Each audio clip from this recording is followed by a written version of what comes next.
I've got a comic book for one of my favorite DC characters that I bet you don't know about. Let's take a look. Okay, what I have here is the question number 1 from 1987.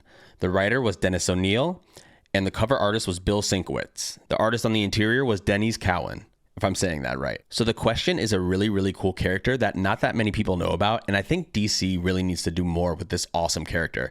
Now, there is some content going on right now at DC featuring the current question, but this is the first solo titled series for the question. This is when Dennis O'Neil in the 80s brought back the question and breathed life into this character and made him so iconic and so awesome. And I think Dennis O'Neil was just the perfect writer to do this because he did such a great job with the character. And like I said, he really made him into like the type of character that personally I love, you know, kind of a gritty street level, kind of like Batman in a way, because he's a detective and he's a reporter. He's like an investigative reporter, and he's trying to get to the bottom of the things. And he kind of has these like deep philosophical questions he's trying to answer.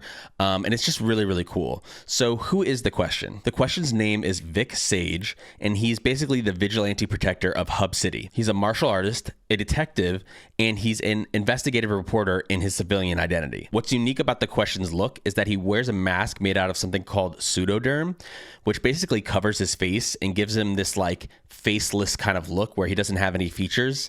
And it's like a special experimental material that he gets access to. The other thing about pseudoderm that's interesting is that like I'm pretty sure you can't get it off unless you use this like special gas he uses to like, I think it like adheres, and then it also like removes the mask from his face. So it's a pretty cool way of hiding his identity. And I think he has a really, really cool look as a character. You know, he's like this like detective with no face, and he's called the question, you know, and he's out there solving crimes and, you know, battling criminals of the underworld, and all the while he's an investigative reporter breaking these crazy stories. So yeah, I just think that this is a super, super cool character. I also have the question omnibus, and you can get an idea of some of the art in here. I love this like 80s art. This is like right before you get to the 90s and you start to switch into the like kind of 90s art style. This is one of my favorite art styles, you know, of any era of comics, and it's perfect. It fits the question perfectly.